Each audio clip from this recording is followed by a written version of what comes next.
Well, good morning. I'm right in the middle of my morning practice, and felt like this was a good time to record a video to share something with you. So this week I spent some time trying to articulate something that I've been learning over the last 10 years in just a few sentences. And I'll put a link to that in the description as soon as I have it. I haven't shared it yet, but I want to explore the idea a little bit with you. Writing is more of, it speaks to the mind, but this maybe could speak a little more to the body. So it's about the relationship between the breath and the body, and how they respond and interact together. So basically what it's saying is that when the breath enters the body, it moves through the body. But as the breath moves through the body responds by moving also. And that can be in the form of a voice that's vibrating. So the breath is moving by my vocal cords. I'm allowing the breath to shake my vocal cords, and those tiny little shakings are vibrating my entire body to the point where it can actually be heard out in the real world. And that hearing is coming from actual movement of particles in the form of vibration. So I'm actually moving things in this room. I'm moving the diaphragm of the microphone in my computer, and it's moving the speakers in your headphones or computer, and that's moving your body. So in a very literal way, my breath right now is moving your body. Which to me is just like, it blows my mind that this is a thing that happens. And there's plenty of scientific evidence that says that once something is put in motion, it affects, in a way, everything forever. And if you just let the gravity of that sink in, like every time that I choose to use my voice, I affect everything ever. And that's not a metaphor. That's not it's not just an idea. People much smarter than me have studied and confirmed. And so in a way, I'm creating the universe in which I live on a moment-by-moment basis. And that means that I am responsible for the world that I live in. Which, as a side note, makes things like complaining completely counterproductive. Because you're literally putting vibrations that are opposed to what you're saying, which is, I want this to be better, why isn't it better? With a negative vibration, you're making it worse. Anyway, that would be an interesting thing to explore some other time. Right now, I want to explore the quality of experience of receiving and letting go of that breath. The movement of the breath through the body, and the body's response as movement. So one of the responses, if I choose to use my voice, is that I make sound, and I apparently create the universe with that sound in a literal way, along with you.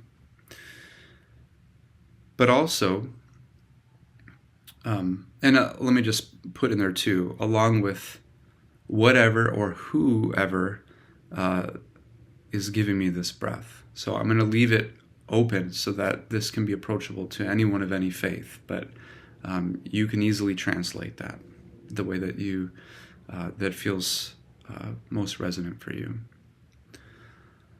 So I'm in cooperation with the breath, and I'm also in partnership with other human beings and other creation.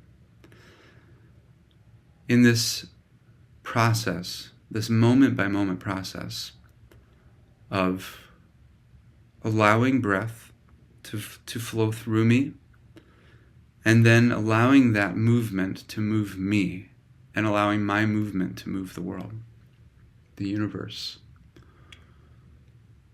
So the piece that I wrote is drawing or painting a picture of this relationship, this ongoing relationship between breath and body. One of the ways that my body moves in response to breath is voice. Another is more just physical within my body, but you can feel when you breathe in. Actually, let's go ahead and explore this together. But as you breathe in, feel the ways that your body moves. Well, I'll give you a second to just do that.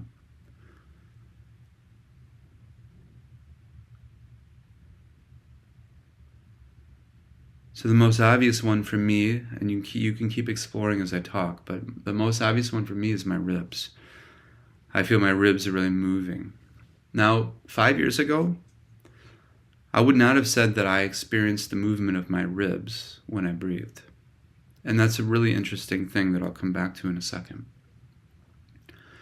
So your movement that you experience in your body may be different than mine, which is most obviously ribs. But if I tune a little bit more, and you could do the same, there's way more going on in there. For example, every time that I breathe in, I notice sort of a wave of tingling. Almost like if my legs were asleep, but not so strong. Really subtly, I feel a wave of tingling go down to my feet and then kind of go back away. Every time. That is movement. It's maybe not as obvious as my ribs swinging out and in, but I'm feeling my whole body move. And that movement can be viewed as physical movement. Another word that I use in the piece is animation. Just feel the way that every time that you invite a breath to come in and then allow it to go out, your body is animated. And can you feel the way that is so literally true? The very first thing that happens when you are animated, when you are brought to life, is that you receive a breath. And the very final thing that you do before your animation is finished is you let out your final breath. Or I think that I've read that maybe you take in your final breath. That's actually the final thing. I don't know. Whichever the default is, you do that, and then when the breath stops, your body is no longer animated. It's just a thing. It's so weird to see a body that is no longer alive. And I've seen that very up close and personal. And no matter how much you love the person who animated that body, there is a distance that you can feel standing right next to that body, which is no longer animated with the life of that person. you can tell that person is very far away.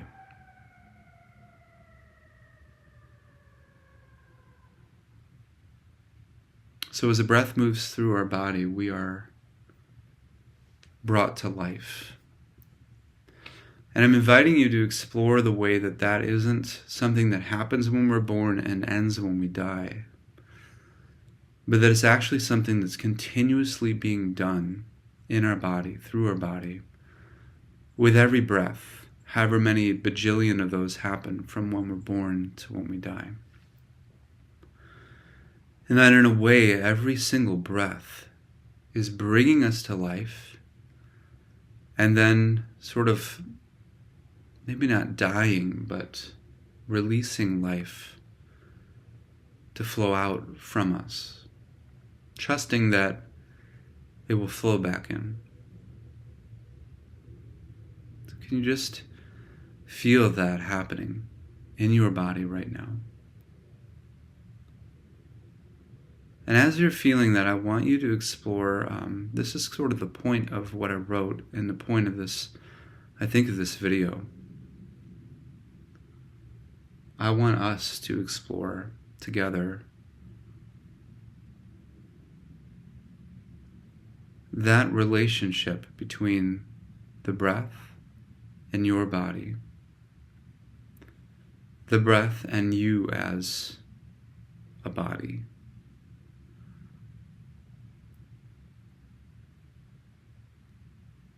What is the quality of that relationship?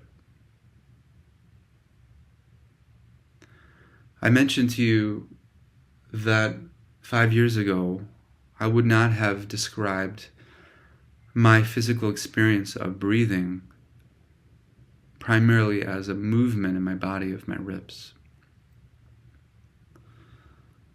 And that's because I've spent the last 10 years slowly undoing some habitual holding that I have done most of my life,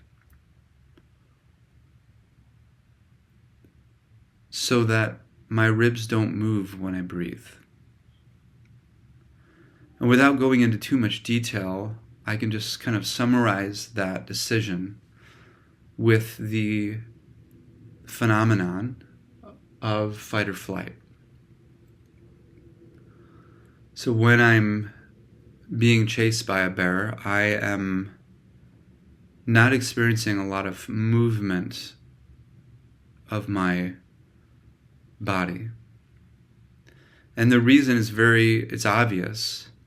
When you're being hunted, you don't want to move or make sound or vibration, because the hunter will pick up on that vibration and they'll find you. So the less movement you make, the safer you become. In a way, you're almost playing dead. If you were dead, you would not be hunted.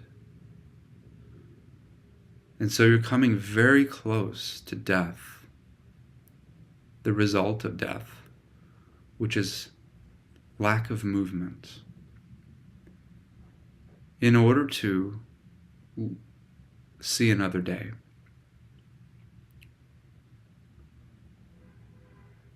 That sometimes has to be done, even today.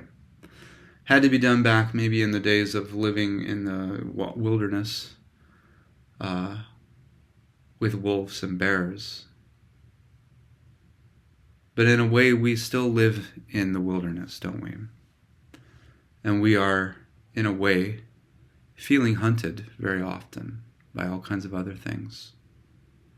The bills, the angry friend or spouse or family member, maybe most of all, the thoughts that seem to haunt us. And we feel hunted much of the time, many of us. The news, it's a big one this week.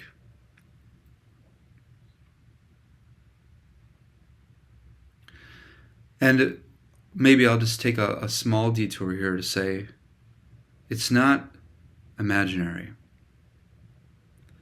Your fear pays the bills for many people who are willing, and maybe not aware totally, but who are willing to make a lot of money to provide for themselves by capitalizing on your fear. Which is why you have been served news this week specifically tailored to scare you into certain actions.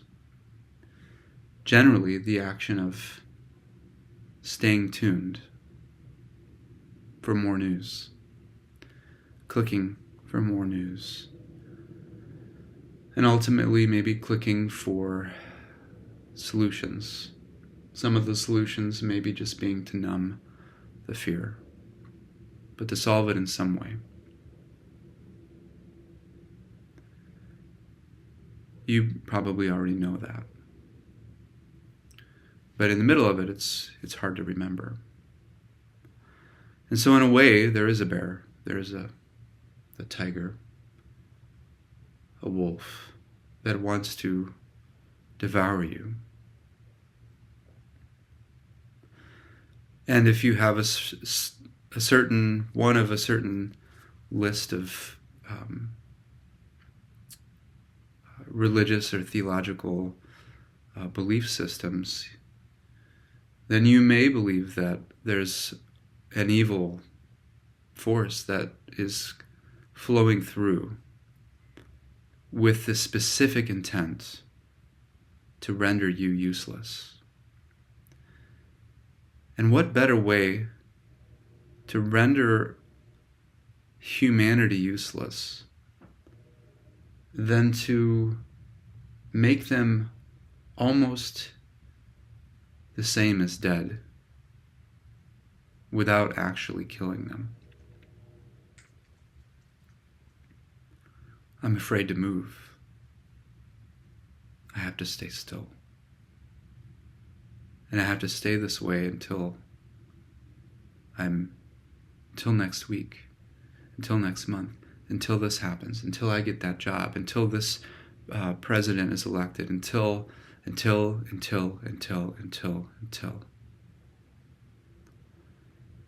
And that until lasts until the day we die. And it has happened to millions and millions and millions of us. And the reality is, we died long before we died. And I'm conducting this exploration today with the hope that somehow it sheds a little bit of light on what's really happening inside of us. That's why this YouTube channel exists. That's why I write music and books and whatever. That's why I bother interfacing with other humans every day, I think. Because I believe that we are ready to wake up. And that's not to point a finger and say, we're asleep, we're wrong. It's more to point a finger and say, look, we're to a point as humanity where we are seeing things we've never seen before. And we're ready to sense things that we've never sensed before. We're ready. And all of creation and society is pointing to it. We are ready.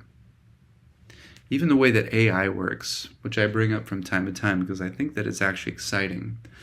We have created technology that is just about able to pull all of our busy work off our plate. Much of that busy work being something to hide behind so that we don't really need to do the work of fully knowing, who am I? Why am I here? And what does it look like for my voice to exist fully in this world and to move and create this universe the way that only my voice can. That's not something that you can do when you're hiding, whether it's behind busy work or behind a corner because there's a wolf looking for you, seeking to devour you. And why are you being chased? Why are you being hunted?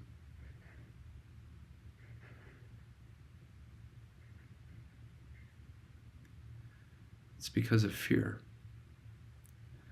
Fear of what you have, what you are.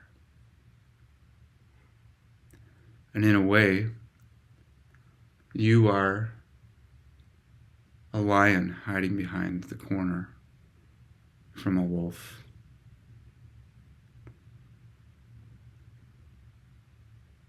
I feel like we are ready to see who we really are and what we really are. Ready to experience life in a fuller way and to realize that I'm not this avatar that I've built on Facebook and Instagram over the last 20 years. That's just a tiny, tiny little tip of an enormous iceberg of who I am.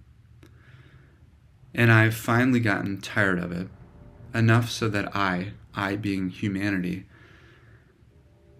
have slowly but surely built up technology to be able to take my computer and use it for me. Do you know that Claude is now able or is about to be able to move a mouse and type on a keyboard for us? We've actually built technology that can run technology, which means deep down we're sick of running technology. We're sick of running our Facebook and our Instagram accounts. We're sick of creating content for YouTube, especially content designed to trigger the algorithm. So we've created technology that can do it for us. A technology that can satisfy technology will create an infinite loop that can just sort of float out to sea. And that leaves us here, still floating in an infinite ocean, wondering what is beneath the surface that I've been floating on. And the reality, I think, that we're finding, that we're ready to explore, is that it's us. That what's beneath the surface of this ocean is the rest of us, our whole selves. It's the rest of the iceberg.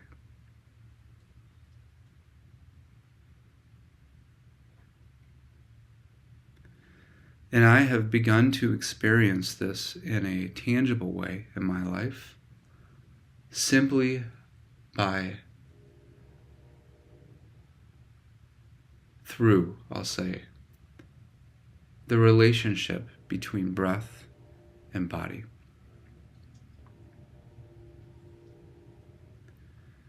And the reason I think that such a simple,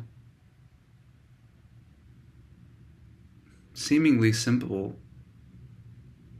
relationship could lead to such a huge change, finding a result, is because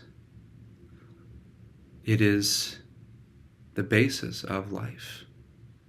It's the first thing that I experience and the last as a being on this earth.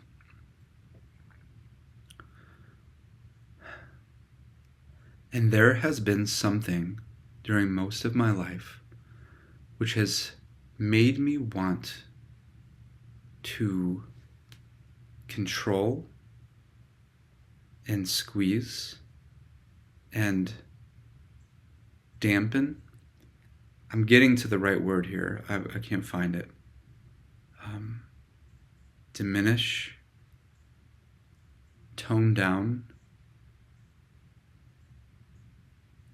almost, but not quite, eliminate that relationship.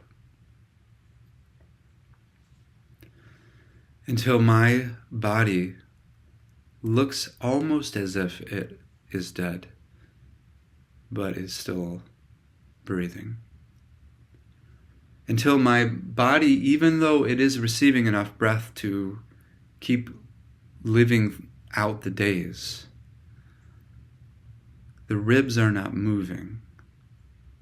The body is held still. I am in fight or flight or freeze. I'm alive, but I'm not living.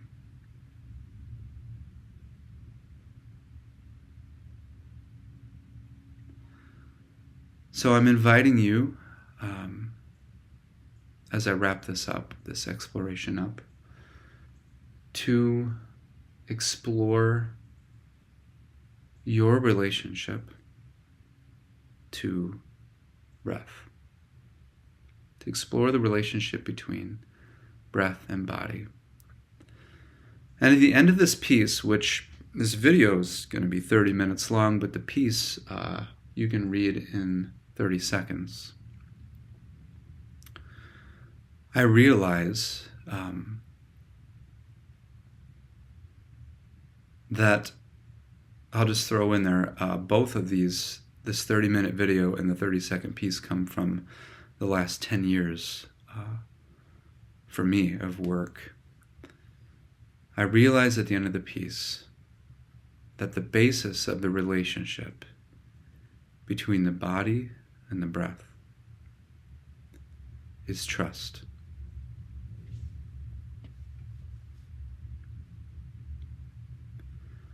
The breath responds and moves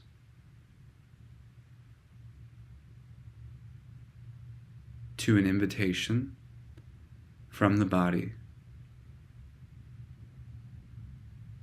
and the invitation is based in trust. I trust you. I open my whole self and I receive you. And the breath says, here I am. It flows all the way through the entire person and animates every last cell in the body. Every last cell moves, vibrates, and literally creates the universe around the body, the person. Literally. This is not religion. This is just how it is.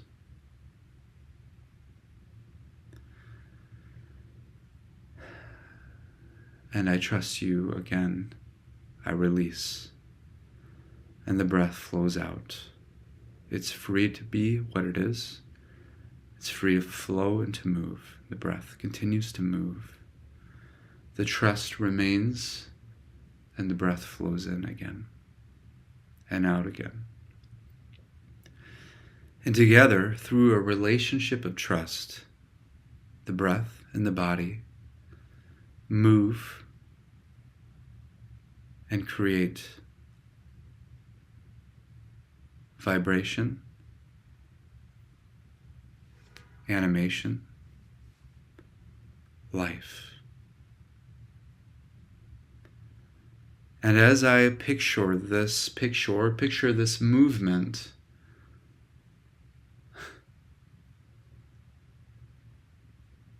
to me it looks like dance.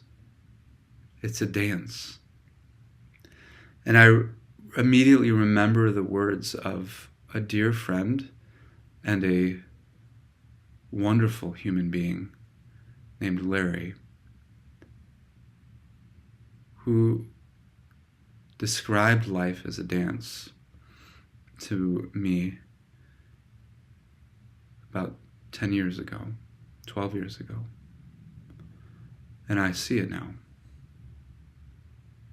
It's a dance. A dance requires trust of each other. A dance requires full abandonment and trust.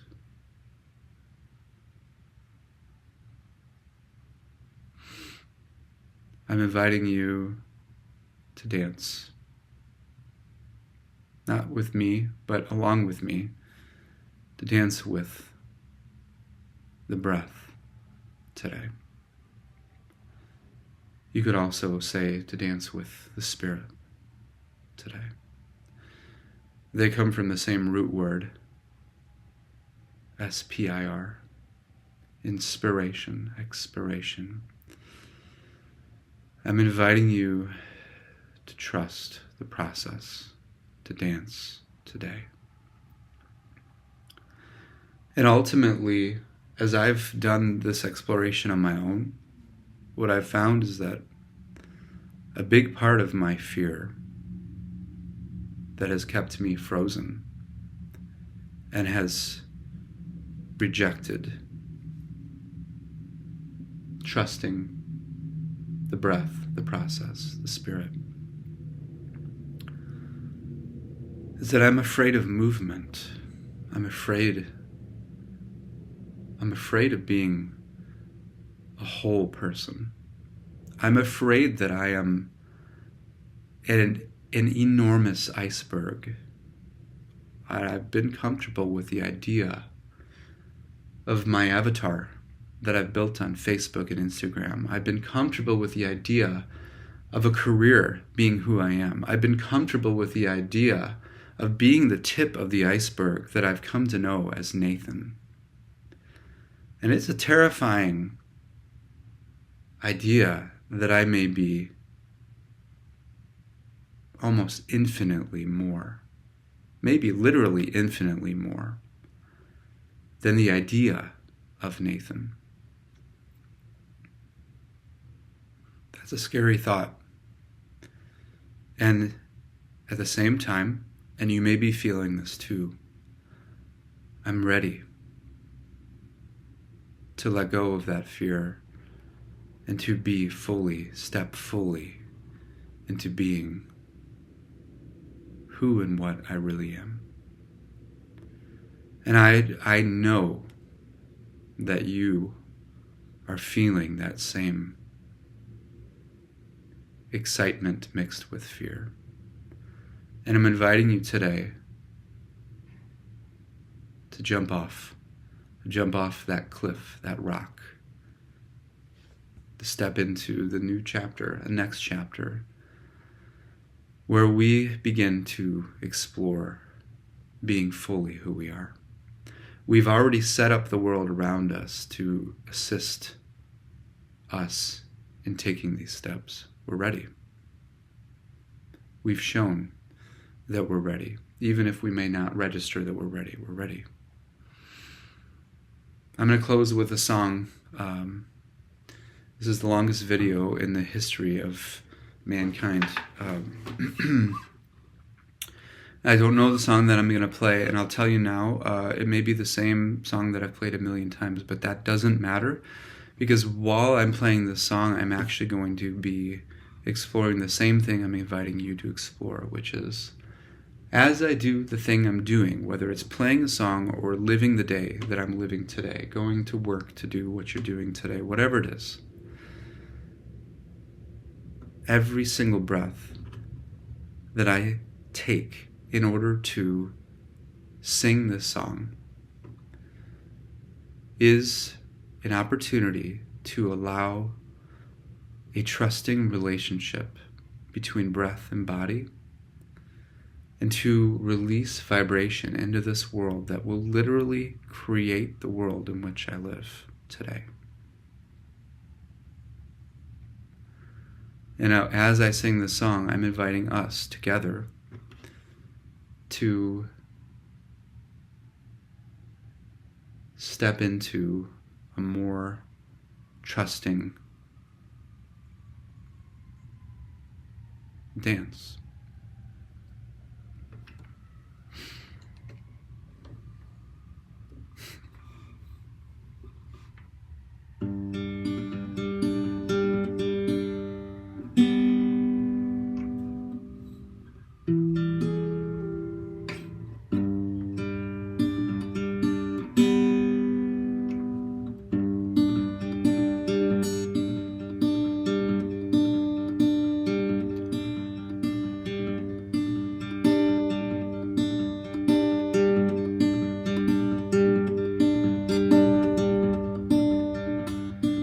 Time is not.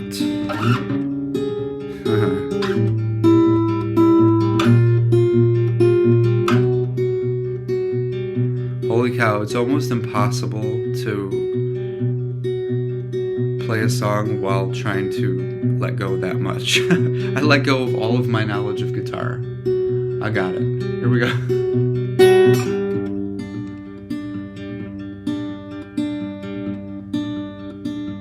Time is not running out. There is not someone chasing you down. You are not gonna drown. It's just an inch of water, not enough to make you drown. It's just a rope they tied on, but it's enough to hold you down.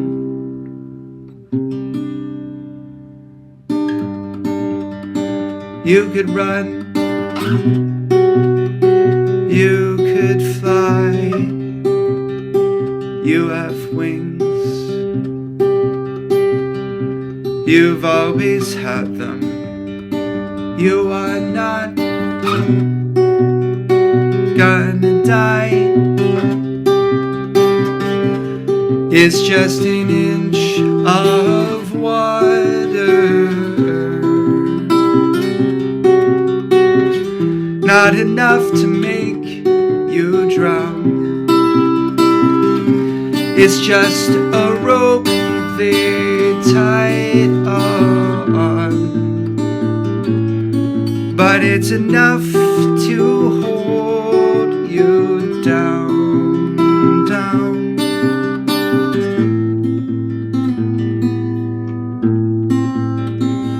You could run, you could fly, you have wings, you've always had them. You are not gonna die. It's just an inch of water,